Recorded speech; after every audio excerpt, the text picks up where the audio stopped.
Boa noite, igreja. Paz, Senhor, a todos. Vocês estão bem? Pergunte a pessoa que está perto de você: você está bem?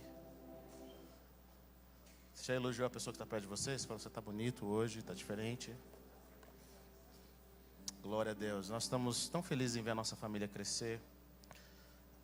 O que Deus tem feito aqui no nosso meio tem sido algo poderoso. Hoje de manhã nós tivemos um batismo. E sempre é impressionante. Existe uma atmosfera no culto. Existe uma outra atmosfera quando as pessoas sobem aqui na frente para batizar. A presença de Deus, os céus se abrem e nós ficamos tão impressionados com a glória de Deus.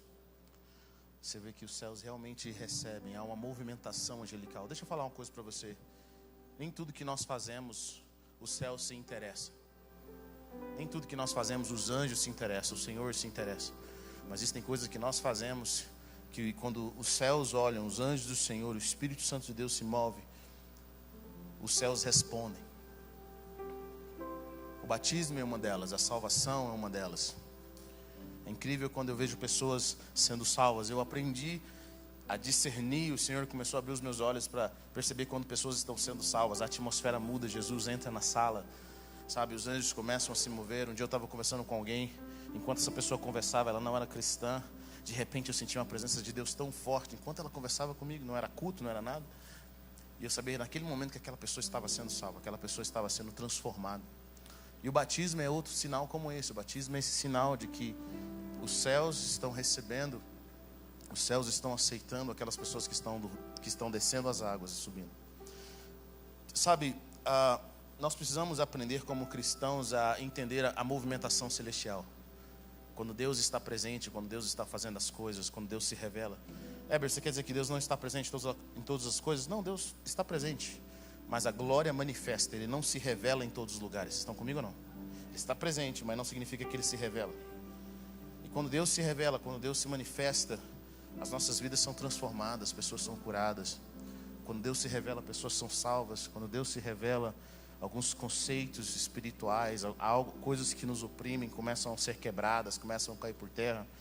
A presença de Deus, ela modifica o ambiente, ela transforma a atmosfera.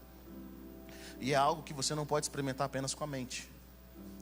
É algo que você sabe. Alguns anos atrás eu comecei a perguntar para o Senhor: por que os fariseus não foram salvos? Por que os saduceus? Por que essas pessoas que tinham assim um desejo tão forte pelo Senhor, sabe? Muitos desses homens, essas pessoas, eles tinham uma dedicação a Cristo, a dedicação à palavra de Deus, à Torá, que era muito além do que as pessoas viviam naquele tempo. Eles eram mestres da lei. Por que Jesus não chama os mestres da lei? Por que o movimento de Deus não começa com os mestres da lei, não começam com os saduceus, não começam com os fariseus? Será que quando você lê a Bíblia você nunca perguntou isso, não? Por que Jesus escolhe 12 caras que eles mal entendiam o que Jesus dizia? Os fariseus entendiam o que Jesus dizia, mas os discípulos não entendiam direito o que Jesus dizia. Você percebe que a inteligência deles era limitada. Por que Jesus escolhe esses 12? Sabe, quando nós lemos a palavra e percebemos a característica dos 12, e percebemos o porquê que Jesus escolhe eles, você começa a meditar sobre: será que eu faço parte do mover de Deus? Se Jesus viesse hoje, Ele me escolheria? Se Ele viesse hoje, Ele me escolheria? Será que eu faço parte? Eu entro na característica dos discípulos? É uma pergunta que eu sempre fiz. E um dia, lendo a palavra, em João capítulo 6, quando Jesus conta ele fala coisas assim, absurdas. João capítulo 6 é a hora em que Jesus começa a dizer assim: a minha carne é a verdadeira comida, e meu sangue é a verdadeira bebida. Imagine vocês vindo à igreja, vocês me amam, gostam de mim, acreditam que eu tenho uma palavra de sabedoria, curo pessoas, e eu vou falar: hoje eu quero trazer uma mensagem. Vocês precisam beber o meu sangue. Imagine, você trouxe trouxe um visitante, um amigo. Se vocês não beberem o meu sangue, não comerem da minha carne, Jesus não explica. Cara, se tem uma coisa que para o judeu era absurda, era comer carne com sangue. Isso é abominação, tanto no Antigo quanto no Novo Testamento. É no antigo, antes mesmo de Moisés, é com Noé. Deus fala, não, nunca coma carne com sangue. E Jesus em João capítulo 6 dá essa palavra. Ele diz que ele é o pão vivo que desceu do céu, que eles estavam atrás de uma comida extra, uma multiplicação. E Jesus começa a contar coisas profundas. E naquele momento Jesus tinha milhares de pessoas que estavam seguindo. E a gente vê como um dos primeiros cancelamentos da história. Jesus é cancelado. Ele traz uma mensagem que foi a mensagem do cancelamento de Jesus. Milhares de pessoas estavam com ele, mais de 70 discípulos. Ele traz uma mensagem tão forte, tão dura, que em João 6,6 diz o seguinte: dura essa mensagem, quem pode suportá-la? E as pessoas vão embora, sobrando só Jesus e os 12. Você acha que os 12 entenderam o que Jesus tinha dito? Não. Mas os 12 sabiam de uma coisa interessante no coração dele. Jesus manda eles também ir embora e fala assim: olha, está todo mundo indo, é a oportunidade de vocês me cancelarem. Está todo mundo deixando de me seguir no Instagram. Só sobrou eu e os 12. É a oportunidade de vocês irem embora, senão vocês vão ser cancelados também. Jesus, eu acho que Pedro fala algo incrível e fala: para onde nós vamos? Se só o Senhor tem as palavras de vida eterna. Nós sabemos que o Senhor é o Filho de Deus, sabe? Pedro está dizendo: eu não entendo muita coisa. Eu não sei, eu não tenho educação para isso, mas eu sei. Sabe, é Jesus no caminho com os discípulos de Emaús. O testemunho deles é incrível, porque o testemunho deles mostra que eles não conseguiam reconhecer Jesus, mas as palavras que Jesus estava dizendo a eles queimavam o coração deles de uma forma. Sabe, nem sempre nós vamos reconhecer Jesus. Está comigo ou não? Nem sempre o nosso entendimento, o nosso conhecimento, aquilo que nós sabemos sobre Deus, nós vamos reconhecer Deus se movendo. Mas o que queima o seu coração? Como que você é guiado no reino de Deus? O que queima o seu coração? O que Deus fala com você? Jesus traz vida. Quando Ele fala, gera vida. Quando Jesus fala ao nosso coração, querido, nós não ficamos orgulhosos, achando que nós sabemos mais do que os outros. Quando Jesus fala ao nosso coração quebranta, nós temos compaixão. Pessoas que ouvem de Jesus, elas não são arrogantes. Pessoas que ouvem de Jesus, elas não querem se isolar. Pessoas que ouvem de Jesus, elas querem comunhão. É impossível andar com Deus da comunhão e não querer comunhão. Está comigo ou não? É impossível andar com Deus que tudo pode, sabe? A gente começa a se apaixonar por Ele. A gente se apaixona pelo Senhor. Os nossos problemas, eles se tornam secundários, perto da beleza e da glória de quem Deus é. Nós começamos a viver para eles. Você acha que os discípulos não tinham sonhos? Você acha que eles não tinham projetos? Você acha que eles não tinham problemas familiares? Todos eles têm problemas familiares. Todos nós temos. Mas algo aconteceu com os discípulos, que depois que eles conviveram com Jesus, a vida deles nunca mais foi a mesma. Todos os sonhos que eles tinham, todos os projetos que eles tinham, começam a ser deixados de lado, agora para seguir o projeto e o plano de Deus. O plano que Deus tem para a vida deles se chama relacionamento. É assim que Deus muda a gente. É assim que Deus nos transforma. E sabe, eu quero dizer para você que Deus, no jardim do Éden, Deus se propôs a relacionar. Eu sempre penso sobre isso, a Bíblia nos diz em Apocalipse que os anjos ficam 24 horas, santo, santo é o Senhor dos exércitos. Os anjos ficam adorando o tempo todo, e os 24 anciões jogam as suas coroas, eles adoram o tempo todo. E eu fico imaginando isso desde quando? Desde a eternidade, desde sempre. Mas havia um momento na eternidade em que Deus não estava no trono, havia um momento em que Deus estava onde? No jardim, caminhando com Adão. Ele se propôs a relacionar. Deus queria revelar tudo para o homem, mas Deus queria revelar tudo para o homem a partir do relacionamento. Vocês estão comigo ou não? Onde nós conhecemos e somos conhecidos a partir do relacionamento. Sabe o que mudou a vida dos discípulos? Não foram os milagres que Jesus fez. O que mudou a vida dos discípulos foi o relacionamento que Jesus tinha com eles.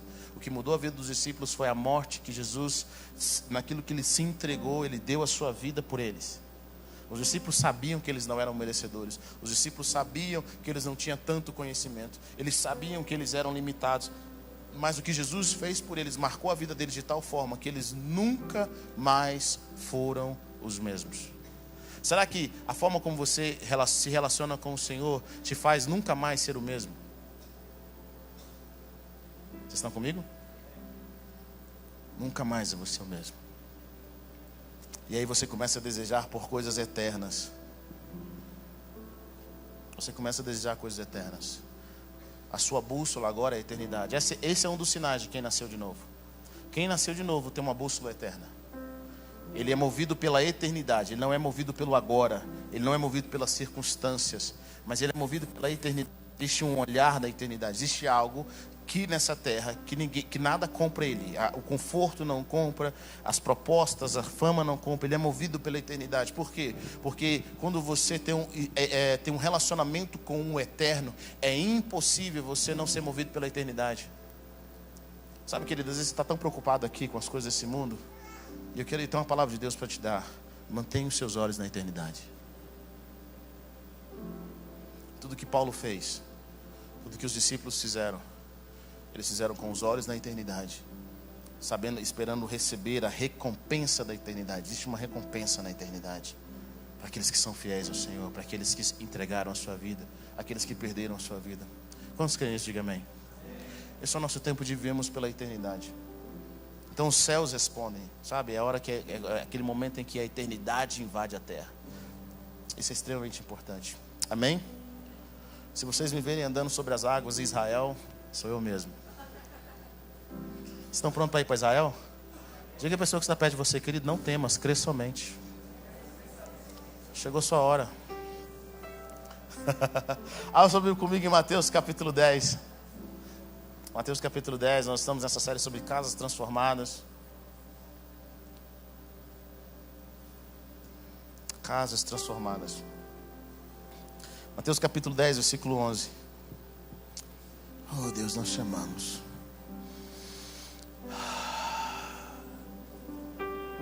Como a corça suspira pelas águas, por ti, ó Deus, suspira minha alma. Mateus capítulo 10, versículo 11, diz o seguinte: quantos acharam, diga amém? Na cidade ou povoado em que entrarem, procurem alguém digno de recebê-los e fiquem em sua casa até partirem. Ao entrarem na casa, saúdem-na. Se a casa for digna, que a paz de vocês repouse sobre ela. Se não for, que a paz retorne para vocês. Se alguém não os receber, nem ouvir as suas palavras, sacudam a poeira dos pés quando saírem daquela casa.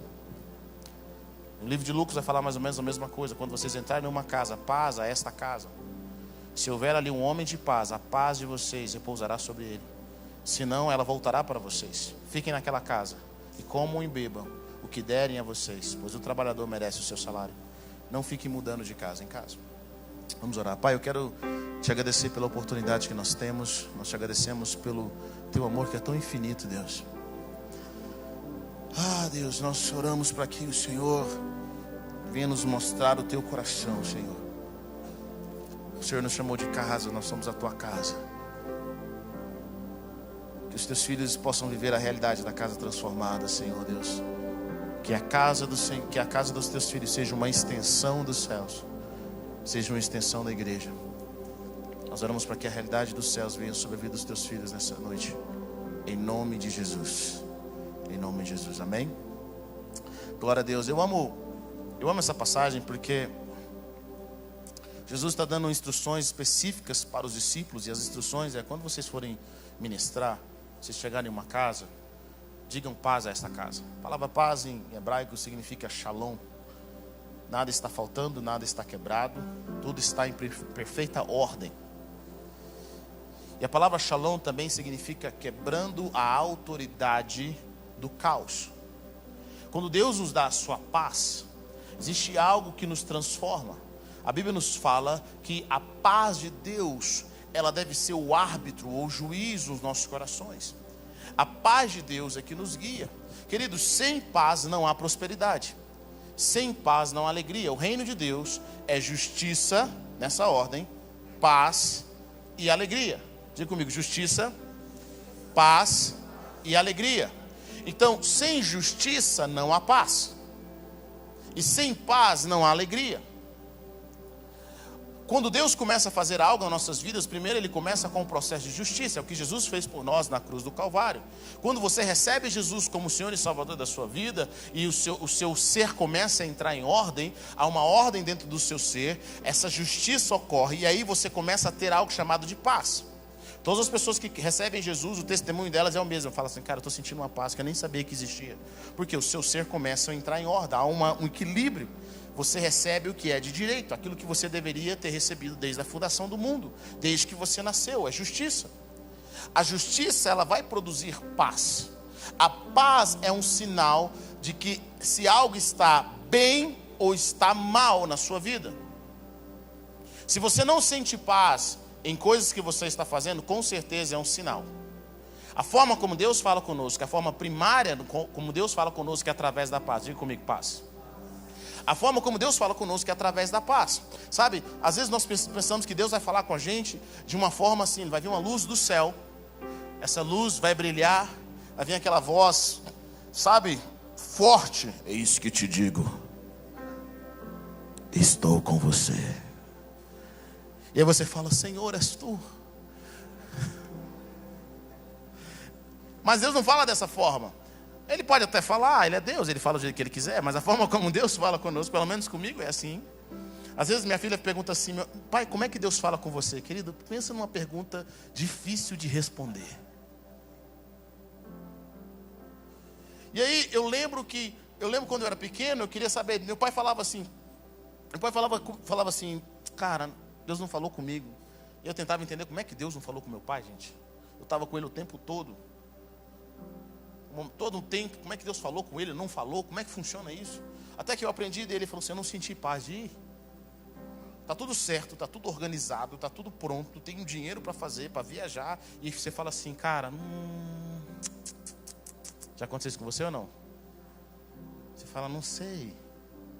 Ou sua mãe fala assim, minha filha, não vai não. Quem sente muito isso são os pais, não é? Você apresenta o Rodolfo Antônio para sua mãe. Mãe, olha tanto que o Rodolfo Antônio é lindo, coisa maravilhosa. Mãe, ele é um sonho. Aí seu pai e sua mãe olham e falam assim,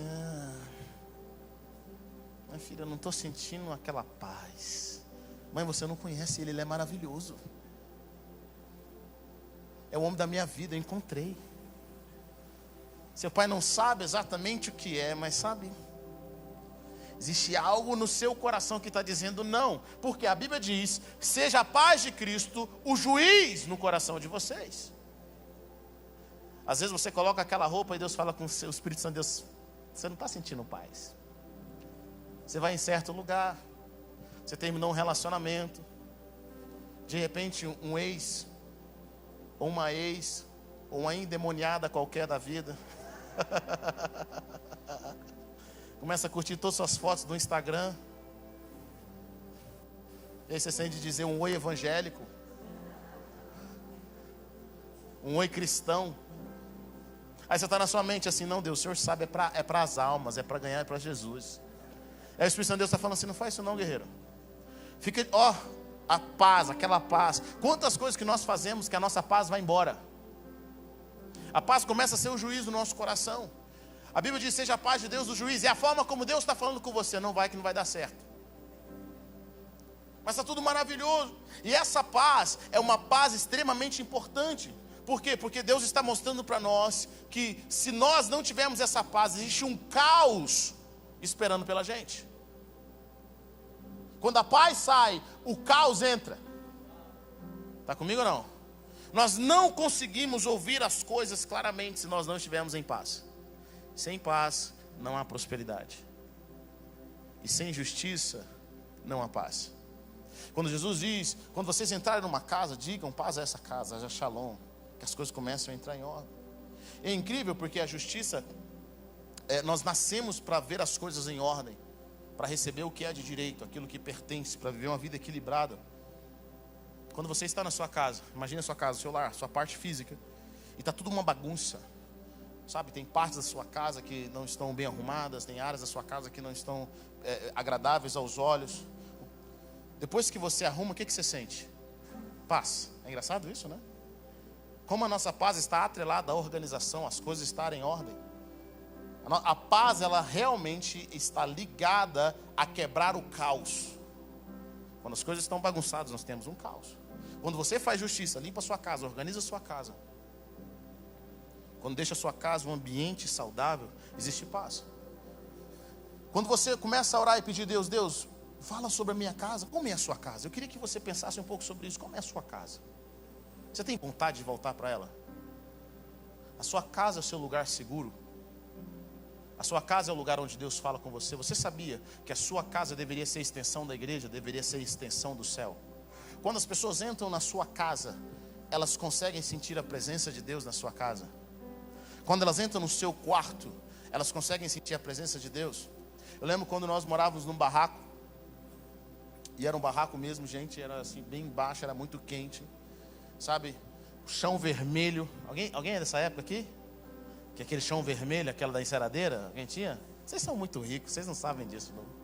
E tinha uma rachadura enorme, assim. Eu tenho uma foto minha do Lucas.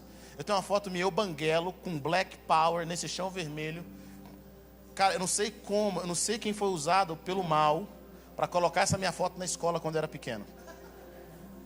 E tá lá eu Lucas, com um conjuntinho, tirando foto nesse lugar, eu assim, ele, Lucas, de vez em quando a gente coloca na internet. E na época, eu lembro que eu estava passando na fila com as crianças assim. Aí alguém falou, olha, Hebe, a sua foto aqui no mural da escola. Minha foto estava no mural da escola. Aí eu falei, não sou eu não. E passei. Depois que acabou o recreio, fui lá, tirei a foto e guardei no bolso. Sabe, a gente estava nesse lugar, a nossa casa era uma casa muito simples, uma casa quente, barraco, 2 quartos. Eu lembro que quando a gente mudou para essa casa, eu fui o primeiro a não gostar, a gente morava numa casa melhor. Eu falei, pai, você está de brincadeira que a gente mudou para cá, né? A casa terrível, do lado da nossa casa morava traficante, morava todo tipo de gente. E eu lembro que uma vez foi uma mulher, na realidade foram várias pessoas lá naquela casa, e essa mulher, ela tinha muito dinheiro, ela era dona de uma marca de refrigerante.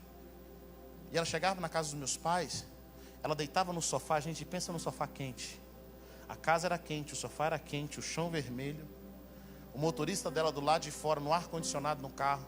E ela passava horas e horas deitada no sofá lá de casa. Horas, era difícil até de mandar embora. Horas e horas, ela falou assim, pastor, o que eu sinto aqui é tão incrível. Que paz é essa? Que paz é essa? Várias pessoas assim, várias pessoas. Quando as pessoas chegam na sua casa, o que elas veem? Elas veem beleza ou elas sentem paz?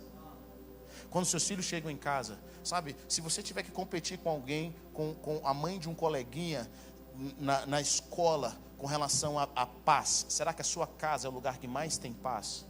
Ou quando a gente chega na sua casa, a gente vê caos? Porque deixa eu falar algo para você, querida, a atmosfera fala. Tem pessoa que está perto de você, a atmosfera fala. Não adianta você ter uma casa linda, não adianta você ter uma casa maravilhosa, mas a atmosfera fala. No dia em que você aprender a ler a atmosfera das pessoas, você vai ficar mais esperto. Os animais sabem ler a atmosfera. A atmosfera de guerra animal não passa. Ele sabe que tem alguma coisa errada. Quando você chega na casa, a atmosfera fala. Se a presença de Deus está ali, se a glória de Deus, se eles acabaram de brigar, se tem um clima de confusão. Jesus fala, quando vocês entrarem numa casa, declare o shalom. Declare que as coisas entrem em ordem. Declare que o caos caia por terra. Se chama paz. E aí Jesus fala algo bem poderoso. Ele fala, se a casa for digna, que a paz de vocês repouse sobre ela. Eu estava checando o que significa essa palavra digna em hebraico, em grego. E essa palavra digno significa axios, que significa o que é pesado, que tem peso, que tem valor. Sabe, Jesus está dizendo, quando vocês declararem haja paz nessa casa, se as pessoas que estão nessa casa entenderem o peso disso e abraçarem essa realidade, a paz que está sobre vocês vai repousar sobre elas. Olha que interessante isso. Significa que o problema não é a palavra paz, mas é como a pessoa que recebeu aquilo vai reagir. Sabe, o problema não é quando Deus fala conosco, mas o que nós fazemos quando Deus fala conosco. Às vezes Deus fala conosco, entra por aqui, mas não tem peso, e vai por aqui, e sai por aqui. Quando Deus fala com você, aquilo tem peso. Quando Deus profetiza, quando Deus ministra no seu coração, quando o homem de Deus toca na sua vida, quando Deus está falando com você através de uma conversa, aquilo tem peso. Aquilo desce no seu coração. Se aquilo tiver peso sobre a sua vida, se uma palavra de Deus tiver peso sobre a sua vida, sabe uma coisa? Aquilo que está sobre aquele homem de Deus, sobre aquela casa, vai vir sobre você. Amém ou não? Se você desonrar aquilo que Deus está fazendo, a palavra não vai trazer frutos sobre a sua casa. É incrível observar isso. Mas você observa que muitos milagres de Jesus fala para a pessoa, Jesus, vai lá em casa, vai resolver. Jesus fala assim, vai. Pode ir, vai resolver. A palavra de Deus fala, e aquela pessoa creu. E assim aconteceu. Jesus fala, nós absorvemos aquela palavra, tem um peso dentro de nós. Porque nós recebemos aquilo como um peso dentro de nós. E aquela palavra se torna vida. Aquela palavra cresce em nós. Esse é o desafio que nós temos. Jesus fala, quando vocês entrarem numa casa, diga a paz esteja nessa casa. Que o shalom de Deus, nada está faltando, nada está quebrado, tudo anda em perfeita ordem, não tem causa aqui. A sua casa é uma casa de paz. O seu quarto é um quarto de paz. Você não entende a minha casa, é uma confusão o tempo todo. Mas e o seu quarto? Onde você dorme? A sua área. Quando as pessoas chegam perto de você, quando elas chegam perto daquilo que você vive, elas falam assim, cara, não sei porquê, mas eu quero adorar a Deus. Deixa eu falar uma coisa para vocês. Existem algumas coisas que criam uma atmosfera na nossa casa. A forma como nós falamos, aquilo que nós falamos cria um ambiente. Sabia disso? Que aquilo que você fala contamina positivamente ou negativamente a sua casa. Se a sua casa é uma casa de adoração, imagine o que se movimenta ali, os anjos, a presença de Deus. Mas se a sua casa é uma casa de fofoca e maldição, imagine o que se movimenta ali. Quando você entra na sua casa, o que você fala? Você fala bem das pessoas? Você elogia? Ou a sua casa é um lugar onde você compartilha com seus íntimos algo ruim dos outros? Mal sabe você o que você está atraindo. Deixa eu fazer uma pergunta. Quando você abre a boca, quem vem ouvir o que você tem a dizer? Os anjos ou os demônios?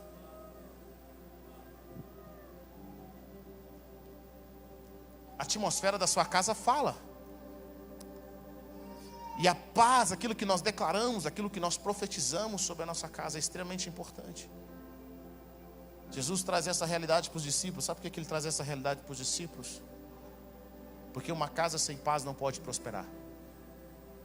Uma casa dividida não prevalecerá. Se tem uma coisa que Deus nunca vai abençoar, é uma casa dividida. O que é divisão? Duas visões. Qual que é a visão para sua casa? Qual a visão de Deus para sua casa? Qual a visão do seu cônjuge para sua casa? Divisão. Deus não vai abençoar a divisão. Você pode orar. Deixa eu falar uma coisa para você, querido. Deus não quebra os seus princípios. Eu tenho observado que muitos crentes, eles não conhecem o Senhor e não conhecem os seus caminhos. Eu vou tentar traduzir os caminhos do Senhor como sistema. Deus é Deus de milagre, mas Deus também é Deus de sistemas. Deus é Deus de milagre, mas Deus também é Deus de caminhos. Está comigo ou não? Então Deus pode fazer um milagre? O que é um milagre? O milagre é um efeito sem causa. Então imagine, de repente começa a crescer uma árvore aqui nesse palco. Cresce uma árvore aqui nesse lugar. Não tem razão, as leis da física não me permitem isso. As leis naturais não me permitem isso. É um milagre. Deus é Deus de milagre, sim ou não? Sim. Deus pode fazer um milagre. Ele ama fazer um milagre. Ele fez milagre em Israel por 40 anos.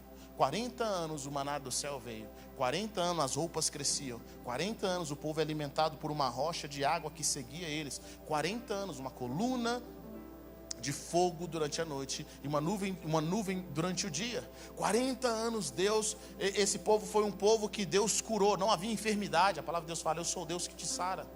40 anos. Mas no dia em que eles pisaram na terra prometida, a palavra nos fala que o maná cessou. Que o maná acabou. O que Deus estava dando para eles? Um sistema. Deus estava dando para eles um caminho. Vocês estão comigo ou não? Muitos crentes são falidos porque eles acreditam no milagre, mas não acreditam no sistema de Deus. Eles querem uma oração forte. Pastor, me faz uma oração forte aí. Aquela oração, sabe? Um sal grosso. Um corredor com sal grosso forte aqui que eu estou... Rolar aqui no... Irmão, o que é? Churrasco? Faz uma oração forte. Bom, eu faço uma oração forte. Aí você chega em casa e grita com seu esposo. Você chega em casa e você não tem sabedoria para lidar com um problema pequeno. Querido, quando os problemas na sua casa vêm para você, você aumenta eles ou diminui?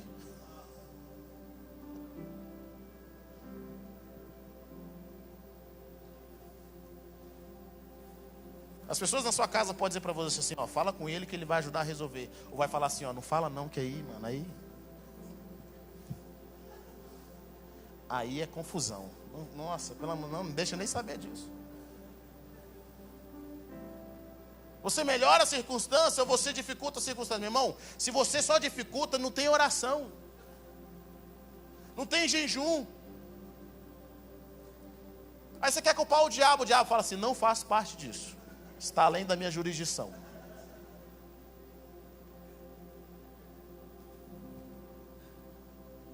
Pois Adonai concede sabedoria, de sua boca vem conhecimento e entendimento. Ele reserva a sensatez para os retos. É um escudo para aqueles cuja conduta é irrepreensível, a fim de proteger a vereda da justiça e preservar o caminho daqueles que são fiéis. Então você entenderá a retidão, a justiça, a equidade e os caminhos do bem. A sabedoria entrará no seu coração. O conhecimento será prazeroso a você. A prudência cuidará de você. Diga comigo, a prudência cuidará de você. E o discernimento te protegerá. Aprenda a discernir as pessoas que estão perto de você. Aprenda a discernir os corações delas. Aprenda a ter sabedoria ao lidar, a ouvir. Para nós mantermos a nossa paz em casa, nós precisamos de um sistema divino. Precisamos entender como Deus funciona. Deus não vai quebrar as suas leis. Casamentos são destruídos porque as pessoas não sabem resolver conflitos. Relacionamento com os filhos é porque as pessoas não sabem resolver conflito. O pastor Gustavo Pai falou algo bem interessante alguns anos atrás. Ele disse que Pedro corta a orelha do servo. E ele fala, muitas vezes nós cortamos a orelha das pessoas no qual nós queremos alcançar. Sabe, querido, você feriu tanto o seu cônjuge, você feriu tanto os seus filhos, que quando você fala, ele não consegue te ouvir.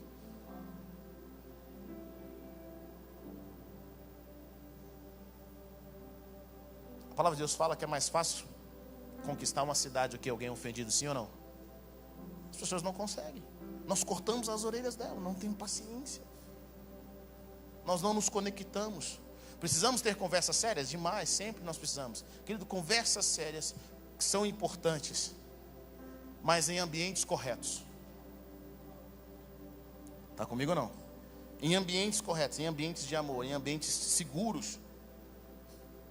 Às vezes seu casamento não está bem, você precisa acertar algumas coisas, você precisa conversar com seu cônjuge, você precisa conversar com a sua esposa, com o seu esposo, algo que não está legal. Ela está tendo uma atitude, ou ele está tendo uma atitude. Geralmente somos nós, homens, que estamos tendo essa atitude, é ou não é? Nós estamos tendo aquela atitude, e aquela atitude não está correta. E aí como é que a gente vai conversar com a pessoa? A pessoa mal chegou em casa. A gente fala assim, eu quero conversar com você. Querido, naquele já quero conversar com você, você já fica na defensiva. Sabe? Ao invés de você ter um momento ali, cara, de conexão, de reconexão, de falar a linguagem de amor da pessoa, de falar, eu quero te mostrar o quanto que eu te amo, o quanto você é importante. Quantos casais têm medo de discutir, porque sempre na mesa está o divórcio. Você coloca na mesa o divórcio, sempre. Olha, se a gente não acertar aqui, querido, fala uma coisa pra você. Casais, você quer resolver o problema? Acaba com o plano B. Não existe plano B, não existe divórcio. Eu amo que o pastor Jimmy falou para mim uma vez, pastor Jimmy, vocês têm 40 anos, vocês nunca pensaram em divórcio? Ele falou, divórcio, uma palavra muito forte. Nunca pensei, mas assassinato é uma coisa que às vezes passa aqui, ó. Acaba com a figura do divórcio. Tira na mesa o plano B. Sabe, os seus filhos não têm problema de ser corrigidos, desde que você mostre para eles que você os ama, independente do que eles façam. Eu vou amar, mas se você tomar essa atitude, você vai se destruir e você vai afastar o nosso relacionamento. Você sabia que Deus te ama, independente do que você faz? Deixa eu falar uma coisa para você que está crente aqui bonitinho. Deus te ama do mesmo jeito que te amava quando você estava no mundo. Ele te amava do mesmo jeito. Sabe quando você estava zoado lá no mundo? É assim que eu falo? Zoado. Sabe quando você estava doidão? Porque, gente, a galera converte, eles têm uma cara de crente, é ou não é? Um ar de espiritualidade. Cara, eu acho que eu era quase crente. Deus sabe tanto que você era quase crente.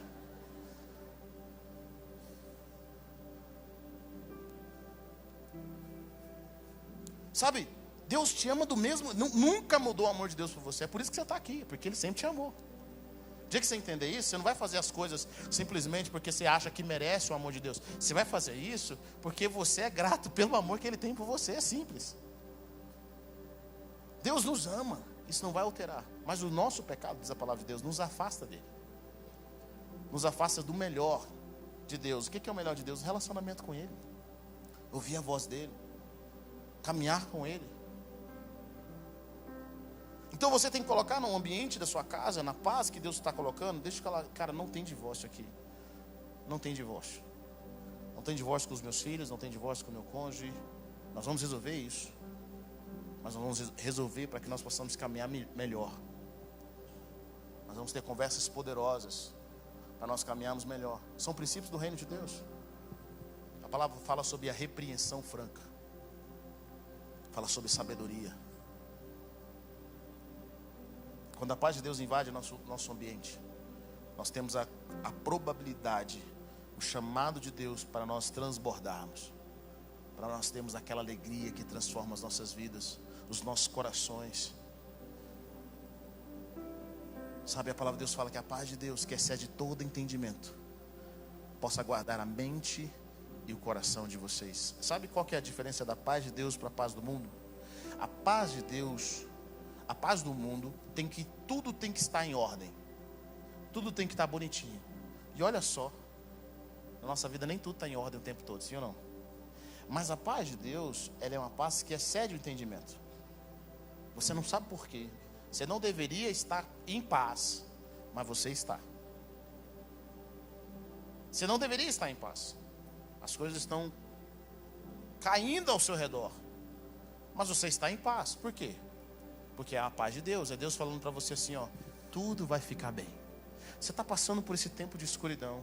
Você está passando por essa dificuldade. Você não sabe como que você vai pagar essas contas. Você não sabe como vai resolver isso. Mas deixa eu falar uma coisa, você tem uma paz que vai garantir que tudo vai ficar bem. Tudo vai ficar bem. É a paz que excede o nosso entendimento. É a paz que guarda os nossos corações e as nossas mentes. Alguns de vocês, às vezes você olha para trás e fala assim, cara, eu fiz cada loucura. Quando sua ficha caiu, você fala assim, rapaz, que loucura que eu fiz. Eu fico imaginando meus pais sem um centavo no bolso, indo para os Estados Unidos, debaixo de uma palavra, sem celular, sem telefone. Eles casam, não tinha dinheiro nem para passar a lua de mel. Deus fala com eles, olha, faça um jejum que Deus vai levar vocês para os Estados Unidos. Passa um tempo, ele vai para os Estados Unidos. Não tinha telefone. O negócio era na carta. Meu pai sem dinheiro, sem inglês, sem falar nada. Primeira viagem internacional. Deus estava levando eles para lá. Sabe, passou várias dificuldades. Como é que vai ser isso? Como é que eu vou fazer desse jeito? Mas ele tinha paz. No entendimento não fazia sentido. Mas a paz, ela guarda a sua mente, ela guarda o seu coração. Sabe por quê? Porque o seu espírito sabe das coisas antes que a sua mente sabe. Vou dizer uma coisa para você. O seu espírito sabe das coisas antes que a sua mente saiba. Deus é espírito, querido. Posso dizer algo para você? Ele está no presente, Ele está no passado, Ele está no futuro. Deus sabe das coisas antes de você saber. E quando Ele fala com você, existe uma paz. Quando Deus fala conosco, esse é um sinal também que Deus falou conosco. Deus fala conosco, nós temos paz. Sobre as coisas que você está fazendo, sobre as coisas que você está falando, você tem paz? Está em ordem? Quais são as áreas da sua casa que estão em paz? O que Deus pode falar na sua vida? E eu percebo também algo poderoso, querido. A palavra de Deus fala que quem for digno vai receber a casa. Sabe o que significa isso? Muitas pessoas querem ver as suas casas transformadas sem primeiro assumir a responsabilidade de ver o reino de Deus primeiramente a partir dele mesmo. É fácil culpar o meu cônjuge e falar: meu cônjuge não está orando, por isso que eu estou do jeito que eu estou. Meus filhos não estão orando, por isso que eu estou do jeito que eu estou. Meus pais não estão orando, por isso que eu estou do jeito que eu estou. A minha casa está uma bagunça. Deixa eu falar uma coisa para você, querido. O que é mais forte na sua casa? A paz de Deus ou o caos do diabo?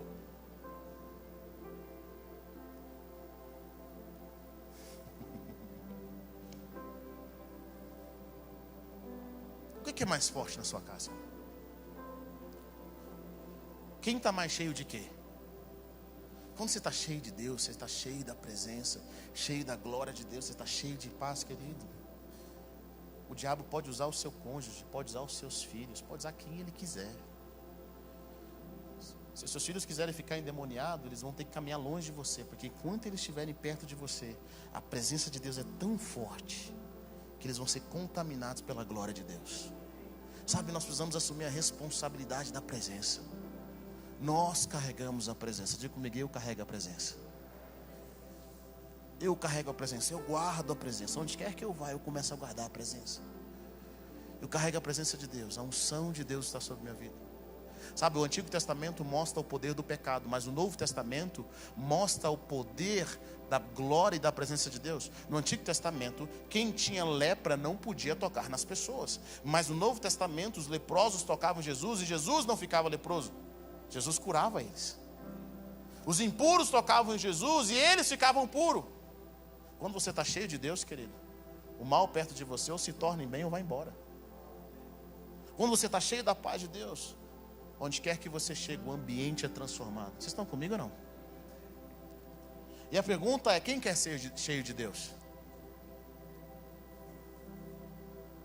Quem quer ser cheio de Deus? Quem quer carregar a presença? Quem quer chegar na sua casa e as pessoas falam: não sei o que está acontecendo com você, mas você caminha com Jesus. Existe uma paz sobre a sua vida. Sabe, quando a nossa casa foi extensão da presença, quando a nossa casa foi extensão da glória de Deus, os nossos amigos vão sentir algo diferente. A nossa família vai sentir algo diferente. Os nossos filhos vão sentir algo diferente. Porque nós tivemos um encontro com Jesus. Existe uma paz. A nossa casa começa a ser transformada. A nossa casa vive uma realidade dos céus. E sabe, quando Deus fala com a gente vive em humildade. Vive em quebrantamento. Quando Deus fala com a gente, nós aprendemos tanto dele. Nós temos compaixão. Nós começamos a abraçar a realidade dos céus. Seja você a porta de Deus, para que a paz entre na sua casa. Seja você alguém que conheça os caminhos de Deus. Sabe, nós somos testados o dia todo. Posso dizer algo para você? Pessoas difíceis e adversidades é um presente de Deus para ver o tanto que nós estamos crentes.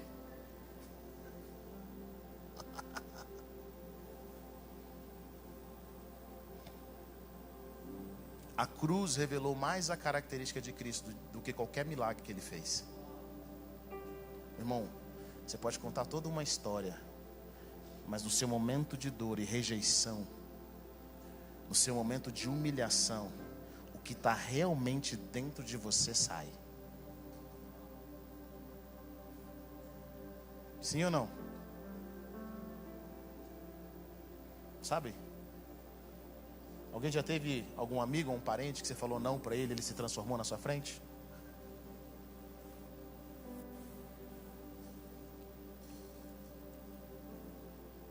Ele te pediu um dinheiro emprestado, você falou: não vou te dar.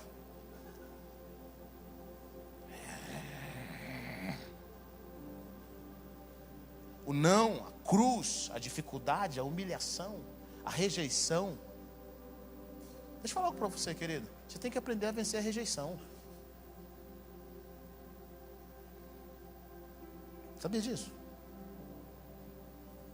Sabia que às vezes Deus fica calado para você vencer a sua rejeição? Sabia disso? Você fala, Deus, fala comigo. Eu acho incrível meu pai contando essa história. Ele fala que quando ele converteu, ele orava, os amigos dele recebiam, o amigo da esquerda recebe, o da direita recebe. Ele orava, Deus não falava com ele, ele queria ser batizado com o Espírito Santo. Ele estava passando por tanta luta que meu pai chegou a pensar que Deus era racista. E é engraçado isso, né? Quando você começa a passar por dificuldades, você começa a pensar algumas coisas de Deus que até então você não pensava. Você está lá no escuro. Você está lá passando uma dificuldade. Deus está vendo aquilo, mas Ele está calado. Ele quer te ensinar algo. Ele quer te ensinar. Às vezes você tem passado perto de pessoas que elas nem olham na sua cara. É Deus. É Deus que não está deixando a pessoa ligar de volta. Sabia disso? É Deus que está deixando você passar por esse vale para vencer coisas na sua vida. Por que você tem que vencer coisas na sua vida? Porque o propósito de Deus. Quantos aqui querem ver o propósito de Deus? Levanta sua mão bem alto. Eu quero ver. Quantos aqui querem ver o propósito de Deus? Bom, pode abaixar. Vou fazer essa pergunta de novo. O propósito de Deus tem que passar pela cruz. Quantos aqui querem viver o propósito de Deus de novo? Olha só, o propósito de Deus vai te levar a tirar coisas da sua alma. Você vai passar por humilhação. Posso ouvir um glória a Deus?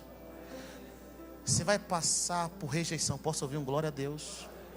Você vai passar, querido, por situações financeiras difíceis. Posso ouvir um glória a Deus? O propósito de Deus vai pegar tudo de você. Eu tenho problema de perdoar. Olha só onde Deus vai trabalhar na sua vida. Parabéns. Chega o jovem rico para Jesus. Mestre, como posso ser salvo? Jesus fala, você guarda os mandamentos? Obedece seu pai, obedece sua mãe. Tananã, tananã. Aí o jovem rico fala assim, desde que eu era novo. Gente, esse cara era rico, era jovem e guardava os mandamentos. Se eu fosse um dos discípulos, tinha pedido assim, Jesus, só um minutinho. Posso pedir para esse cara fazer uma oração para mim? O cara tinha tudo. Jesus olha para ele e fala assim, falta só uma coisa.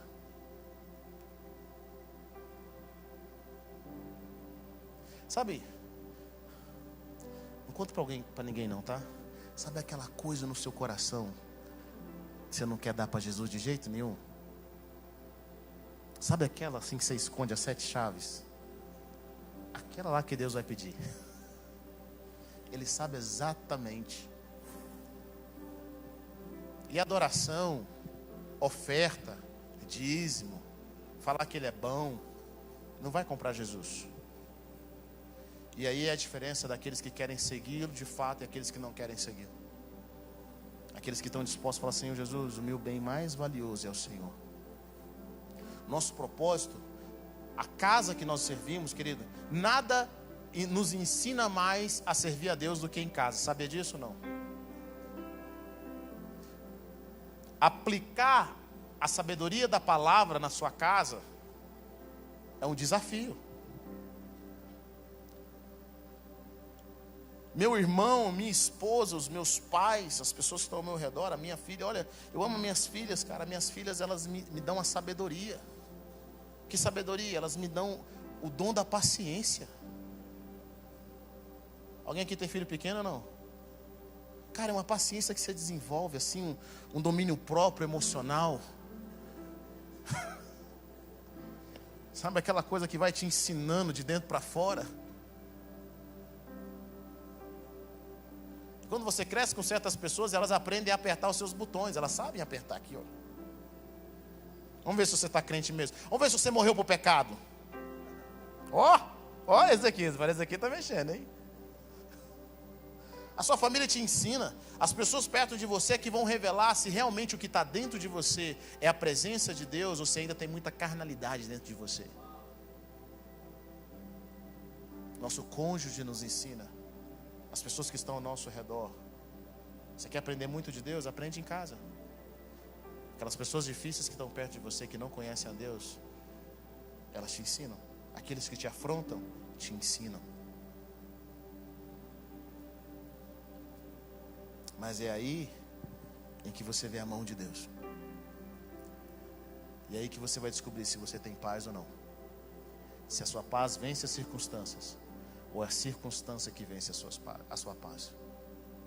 Sabe, nessa noite eu quero orar para que a paz de Deus esteja sobre a sua casa. Eu quero pedir a Deus que você seja o shalom de Deus aonde quer que você vá. Sabe, a palavra de Deus fala algo poderoso. Diz em Provérbios 24, versículo 3, fala: com sabedoria se constrói a casa, com discernimento se consolida, pelo conhecimento seus cômodos se enchem do que é precioso e agradável. Sabe, conhecimento, quando nós estudamos a palavra, é informação. Você precisa ter informação. A palavra de Deus fala: com tudo que você tem, adquire conhecimento. Sabe, Deus não vai te dar conhecimento. Conhecimento é buscado, é pago. E é engraçado isso, porque nós somos a geração que estuda para tirar carteira de motorista. Nós somos a geração que passa anos na escola para o mercado de trabalho. Mas nós temos zero estudo sobre família, sobre casamento, sobre criação de filhos, sobre finança. Nós temos zero. Sobre resolver problemas. Qual foi o último livro que você leu sobre resolver problemas com o seu cônjuge? Aquilo que você não investe, não cresce. Vocês estão comigo ou não? Você solteiro, você jovem, já estuda agora. Qual a melhor época para estudar sobre casamento, pastor? Solteiro. E na lua de mel. Quando é que as pessoas vão estudar?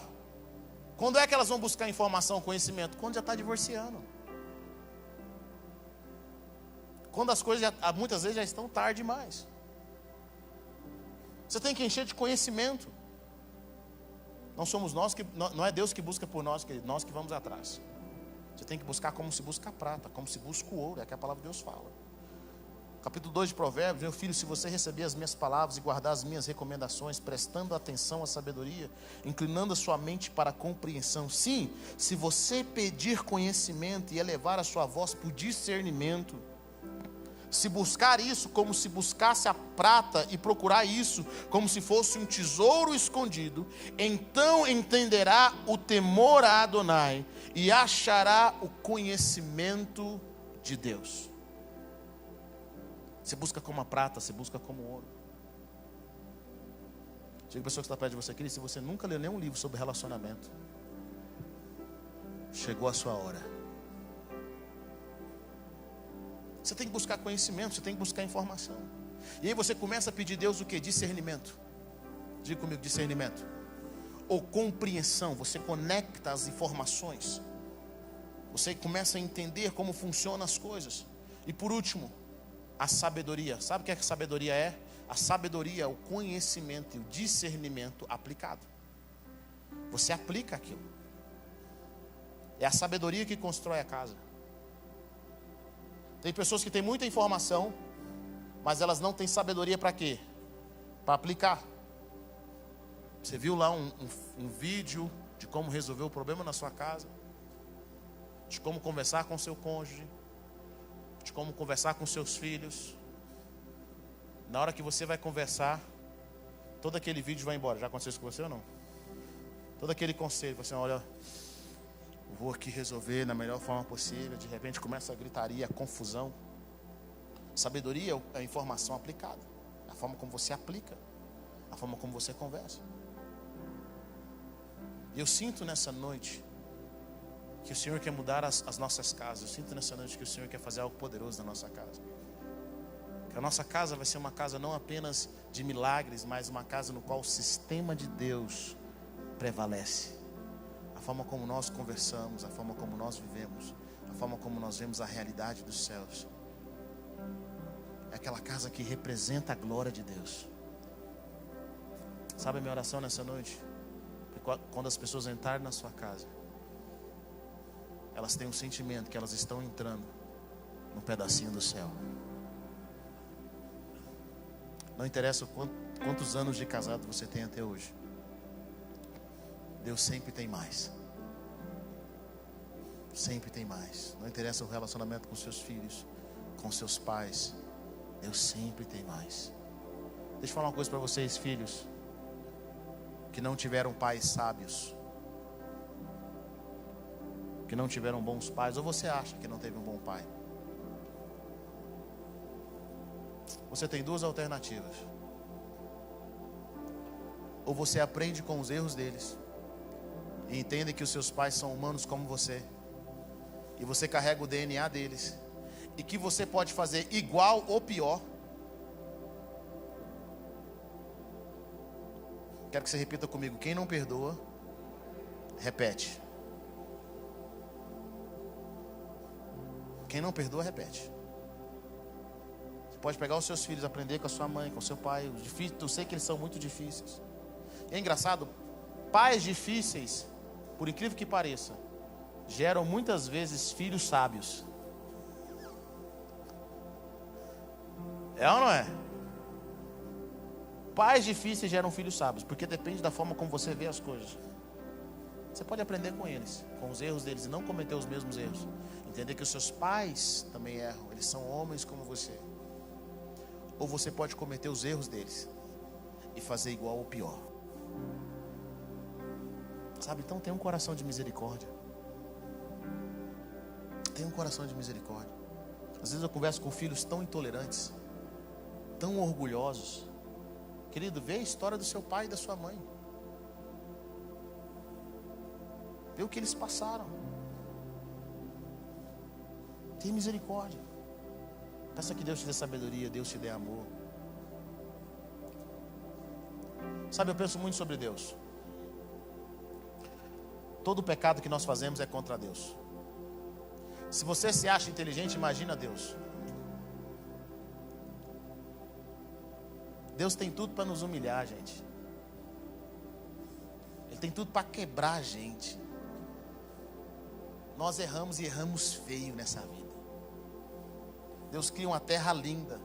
Tudo que a gente toca destrói. Ele tem tudo para acabar com a gente. Ninguém conhece as coisas como Deus conhece. Eu me pergunto até hoje, como que Jesus deu conta de caminhar com o seu Zé e com a Dona Maria? Como que Jesus deu conta de caminhar com os discípulos? E no final da sua vida, lavar os pés dos discípulos. No final da sua vida, a última refeição dele, ele diz assim: eu ardentemente quis ter esse momento com vocês.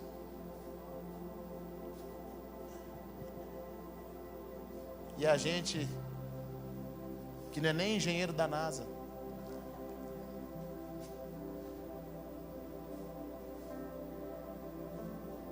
querendo humilhar as pessoas perto da gente, humilhar os nossos pais.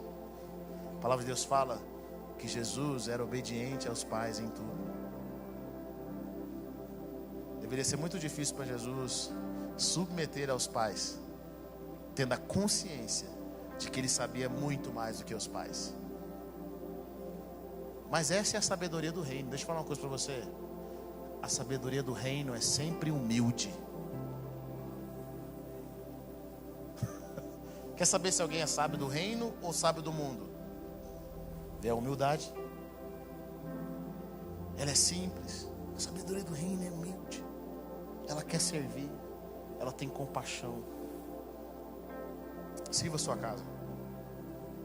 Seja uma bênção na sua casa.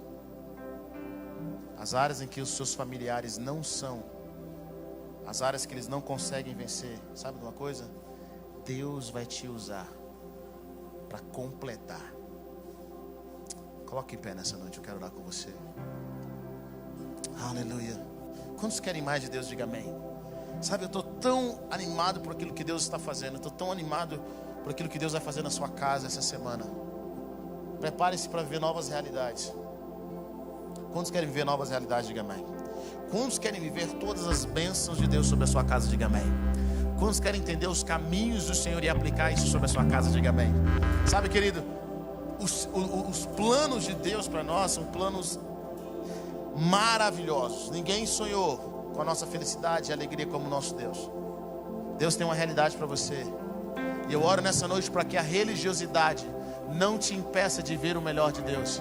Eu oro nessa noite para que toda preconceito não te impeça de viver aquilo que Deus tem para você. Sabe, talvez você cresceu na igreja, mas os seus pais não viveram os princípios do reino de Deus. Eu quero dizer para você, querido, se eles não viveram, não tem problema, mas você pode viver.